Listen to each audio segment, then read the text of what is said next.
Olá, está no ar mais um programa o Fala Vereador. Hoje conosco está o vereador Felipe Felps, pela segunda vez aqui conosco. Vereador, muito obrigada pela sua participação. Viu? Obrigado, Melisa, é um prazer estar aqui com vocês. É sempre importante a gente poder partilhar um pouquinho do que está acontecendo aqui com a população, né? Que bom. Vereador Felps, eu queria que você fizesse o seu primeiro ano de vereança também no município de Uberlândia, que você fizesse um balanço sobre esse... Antes, vamos falar sobre um dos principais projetos seu aprovado aqui na Câmara Municipal. Na verdade, foi iniciativa sua, depois a tomada por responsabilidade pelo Executivo, que é justamente a regulamentação das cervejarias artesanais no município de Uberlândia. Justamente uma indústria pequena aí que cresce, também num cenário de economia de recessão, pessoas que foram demitidas e procuram aí também, que há também essa configuração de pessoas que estão procurando um espaço no mercado de trabalho, quer dizer, um espaço para estarem ativos. Como que ficou o projeto? No caso, o que o senhor apresentou em agosto e o que o município pegou como responsabilidade? O que mudou, né? Houve mudanças ou aquilo que era necessário, que o senhor viu com um olho a mais, foi contemplado no projeto? Esse projeto realmente foi um projeto muito relevante, né, que é um projeto que trata todo um fomento para as microcervejarias de Uberlândia, né? Quem é esse pessoal, né? Como você bem já adiantou, são pessoas que às vezes começaram como um hobby dentro de casa, produzindo a cerveja, né? Ali na panela de casa mesmo, na cozinha, com os paneleiros que eles falam, né? E outras pessoas que buscam alternativas de empreender, né? Então hoje Uberlândia tem aí estimadamente 60, 70 produções de cervejas independentes na cidade. Né? Oficialmente a gente tem 2 cervejarias já cadastradas e tem 6 processos em trâmite na prefeitura, que também são derivadas dessa legislação que a gente fez, né, para poder regulamentar e começar negócios novos em Uberlândia. E a gente percebe que cada vez mais tem sido criada a cultura desses movimentos cervejeiros. E aí entra também aquela questão dos food trucks. Então é uma cultura de rua que se está criando, né, das pessoas procurarem alternativas, né, de você ter uma dinâmica diferente, um espaço de descontração. Então, o que a legislação fez? Né? O que a gente propôs em agosto foi uma lei que trouxesse uma roupagem para estabelecer quais são os parâmetros, os critérios para essa produção de cerveja, né? Porque todo gênero alimentício ele tem algumas complicações, e quando a gente fala da cerveja especificamente, assim como se trata a questão do queijo artesanal, são produtos altamente passíveis de contaminação, né? Por conta da fermentação, da pasteurização. Então precisa ter uma regulamentação, que ela é estabelecida pelo MAPA, que é o Ministério da Agricultura, que precisa ser respeitada. Então o que o município fez foi pegar essa legislação federal, aquilo que era necessariamente obrigatório, e flexibilizar os pontos que era possível dentro da legislação municipal. Então, a gente propôs isso num projeto em agosto e, poucos dias depois, foi apresentado também um projeto pelo prefeito, que ao mesmo tempo eles estavam trabalhando essa questão lá. Né? Então, quando chegou o projeto do prefeito, a gente percebeu que até pela questão da iniciativa, né, que é diferente aquilo que é atribuição do vereador e aquilo que é atribuição do prefeito na propositura de ações, existiam algumas coisas que eram competência exclusiva do prefeito. Por exemplo, zoneamento, que era um dos pontos que mais pegava para as cervejarias, porque a cerveja, antes de agosto, em Uberlândia, era considerada como uma empresa de grande porte. Então, se era uma indústria de grande porte, indústria de grande porte, ela tinha que se alojar lá no parque industrial, lá no distrito industrial. E a grande realidade, como eu falei no começo, é que as cervejarias, a maioria das vezes, eram no quintal da casa, no espaço urbano, né? Às vezes uma lojinha que o cara estava abrindo. Então, ele ficava, do ponto de vista legal, impossibilitado. Ele não ia conseguir nunca um alvará de funcionamento. Então, o prefeito trouxe isso, a flexibilização do zoneamento.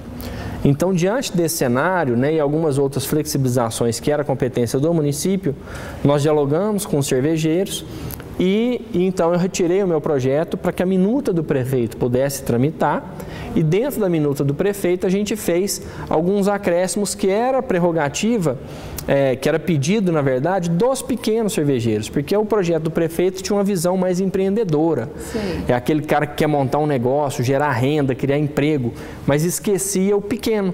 A peculiaridade, que é o cara que quer produzir para consumo pessoal ou para consumo, que ele não quer viver desse negócio. Às vezes é o cara que tem uma empresa, que tem um trabalho formal, mas paralelamente ele faz uma cerveja e ele vai precisar ter o mínimo possível de possibilidade de comercializar aquilo ali, para ele não ter problema com fiscalização. Sim. Não é no sentido econômico. Então a gente fez essas adaptações para que a lei pudesse abarcar todo mundo desse cenário. O que teve, quer dizer, agradou todos os gregos e troianos. Gregos e troianos. Esse foi o resultado da lei. Sim, a lei ela conseguiu abarcar praticamente todo o cenário dos cervejeiros, né? Hoje a gente tem discutido, desde a aprovação dela, que foi em setembro, né, até a implementação, que já está acontecendo, a gente tem conversado e participado dos eventos cervejeiros e o pessoal aparentemente está se colocando satisfeito com a legislação. É óbvio que, né, como toda legislação, vai precisar talvez depois ter algum ajuste, ter alguma outra modificação, porque a situação de fato vai se adaptando, vai se enfrentando algumas peculiaridades na execução, né? Vereador, para conhecimento aí, o que esse setor da cerveja artesanal ela traz de diferente para o mercado, né? Tem espaço no município de Uberlândia para esse tipo de mercado? É um produto diferente, é um produto mais caro do que o produto regular, né? Porque hoje uma cerveja comum ela vai custar aí de 6 a 10 reais, né? Uma garrafa de 600 ml mais ou menos, e a cerveja artesanal ela já vai custar 15, 20 reais. Ela tem um custo maior. Só que a produção dela, ela traz algo diferencial, né? Então é um paladar diferente, são novas vivências, então tem uma infinidade de universos a ser trabalhado. E é uma cultura, essa cultura cervejeira é uma cultura americana e europeia. Na verdade ela começa na Europa, né, com os monges produzindo a cerveja, então toda a Europa é dominada, hoje não existe cerveja, o conceito de cerveja artesanal só existe no Brasil. Só no Brasil. Né? O mundo afora é cerveja. Então aí você tem cerveja de diversas naturezas, né? Que é uma IPA, é uma Pale Ale, é uma Blonde, que são os nomes de cada variação de cerveja. A cerveja usual que a gente conhece, que são essas comerciais, né? É a cerveja Pilsen, é um modelo só de cerveja. É a que chegou no Brasil. É a que chegou e que dominou o mercado a vida inteira. Isso. E hoje o mercado está conhecendo outras variações de produto, né? É igual quando a gente vai tratar do vinho. Todo mundo conhece aquele vinho de mesa doce. Isso, Mas a hora que você parte para o vinho seco, suave e por aí vai, tem uma infinidade de preços e opções, né? Então é isso que está acontecendo com a cerveja hoje. E Uberlândia tem um mercado consumidor muito forte, né? Uberlândia é uma cidade que cresce cada vez mais, tem um poder aquisitivo considerável, né? Em que pese a gente ter uma população grande de baixa renda, também tem uma população de poder aquisitivo considerável. Então esse mercado ele acaba atingindo essa classe média alta, então é algo que se desenvolve dentro desse mercado, né? E com certeza faz girar a economia, e esse que é importante do ponto de vista social. Vereador, o senhor apresentou outros projetos aqui durante esse ano, outras proposições. Como é que foi esse trabalho, o resultado de votação de projeto de sua autoria? Como foi esse trabalho durante as sessões, né? Angariar aí votos com relação ao projeto? Qual o balanço que você faz esse ano? Eu tenho dito isso para as pessoas, que foi um ano muito produtivo do ponto de vista pessoal, né, de crescimento. Foi uma primeira experiência de estar na Câmara Municipal, né? Sou advogado, então atuei no Poder, né, Judiciário, dentro como profissional, depois tive a oportunidade de trabalhar no Executivo e agora no Legislativo. Então passei pelos 3 poderes e estou aprendendo um pouquinho cada vez mais. Então, conviver dentro desse cenário, né, é difícil muitas vezes pelas questões pessoais, questões partidárias e questões políticas. Mas é importante o que a gente tem tentado construir na Câmara, e eu acho que com o meu jeito de ser e de conversar, e já deixei isso claro para as pessoas, que eu não trabalho, ou quando eu venho para cá, eu venho trabalhar uma questão ideológica do ponto de vista social. Eu preciso responder para a sociedade aquilo que investiram em mim, né, na minha formação, no meu conceito. Então, fui eleito vereador para atender a população. Então, não defender interesses individuais ou políticos, mas também ter essa visão crítica, né, que é o ponto mais importante. Então, com esse cenário, aos pouquinhos a gente veio conquistando, né, o apreço dos colegas e esse entendimento. Então, a gente aprovou projetos aqui, como o projeto, né, que instituiu a regulamentação do grafite em Uberlândia, um projeto que trabalha a conscientização, né, de atenção e cuidados com a pessoa idosa no trânsito, né, são projetos de entidades que a gente apoiou, né, com título de utilidade pública. Então, são várias situações que foram sendo criadas e que a gente contou com o apoio dos colegas na votação. Essa semana de atenção aos cuidados com os idosos no transporte público, como que foi essa adesão sua na comunidade? Porque hoje... Como que partiu a iniciativa?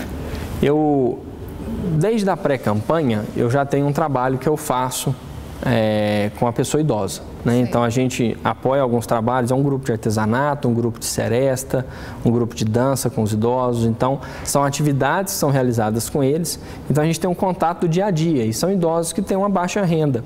Então a gente conhece a realidade do idoso com dificuldade de viver na cidade de Uberlândia, né? Então, dentro desse cenário, uma das problemáticas que foi trazida para nós era a questão do trânsito, porque a gente sabe que, infelizmente, o nosso sistema de trânsito, inclusive, está passando por uma dificuldade agora com a saída dos cobradores, que é um problema que nós estamos enfrentando, né? Que isso aflige diretamente na questão do idoso, porque o idoso ele tem uma mobilidade reduzida, né? A maioria dos idosos tem uma dificuldade, mais lentidão na mobilidade, né?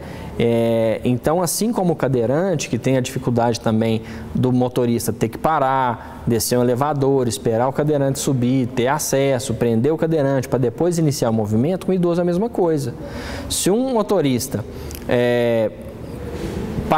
o idoso vai entrar e ele começa o movimento do carro, a chance dele derrubar esse idoso e causar um acidente é muito grande. E, no caso, o trabalho do cobrador facilitaria? Com certeza. A presença do cobrador dentro de um ônibus, na realidade que a gente vive no Brasil, é fundamental. Por que eu digo isso? Porque fora funciona. A gente vê, né, se você for olhar o sistema público em outros países, não tem cobrador.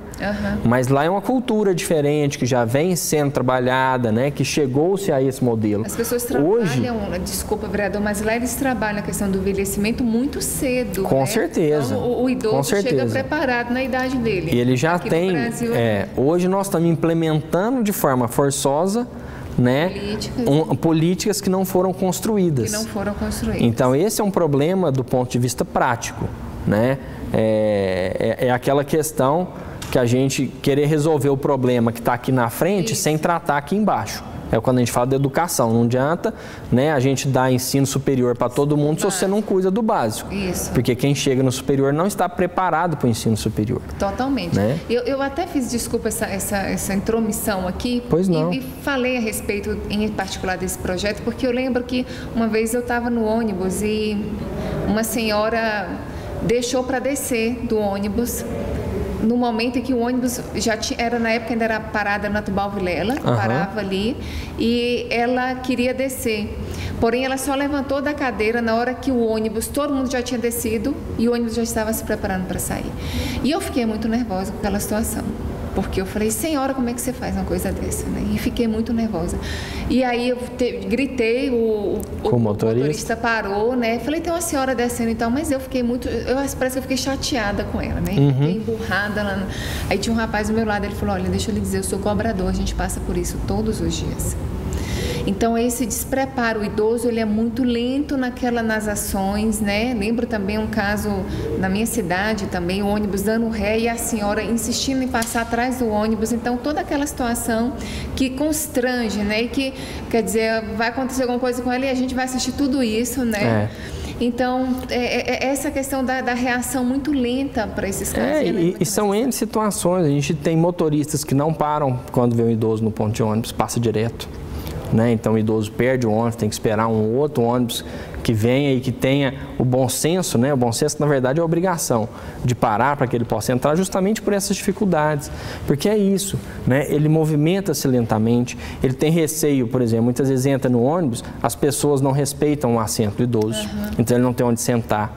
quando ele senta, a dificuldade dele levantar, porque o ônibus está lotado, como é que a velocidade dele levantar e ter o dinamismo de sair ao mesmo tempo que um jovem ou que um adulto no regular é totalmente diferente. Né? Então, é um programa que a gente propôs, né, para que haja uma semana de conscientização e trabalho com isso, e nesse ponto entraria a população, cobradores, motoristas e os próprios idosos. Então, uma campanha educativa, né, que seria implementada pelo município e pelas empresas. Mas pelas empresas do transporte coletivo? Do transporte coletivo. E como seria obrigacional para as empresas executarem esse trabalho de orientação com os profissionais de seu trabalho e o município com a população e os usuários. E como seria a participação da população ao município, né? Campanhas, aí seria campanha, aí pode-se criar dentro das escolas, pode-se criar uma campanha por cartazes ou mídia, né? dentro das unidades dos CEAs. Então são N situações que podem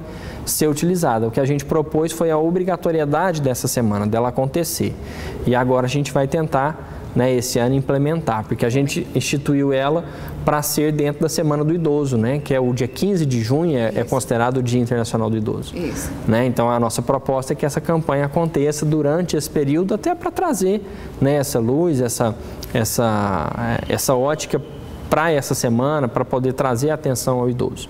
Então a gente vai trabalhar agora, né, na virada do ano, já com as secretarias, para tentar fomentar que isso realmente aconteça. Vereador, a gente falou brevemente sobre a sua questão aí desse ano de vereança. Nosso tempo já acabou, mas eu espero ter uma outra oportunidade para a gente falar mais. Ano de 2018 está chegando aí. Com certeza, cada ano vocês vão ter um desafio aí maior, né? Maior a cobrança da sociedade, com certeza. Não, com certeza. É sempre um prazer, estou à disposição. Muito obrigada. Eu agradeço a vocês também, telespectador.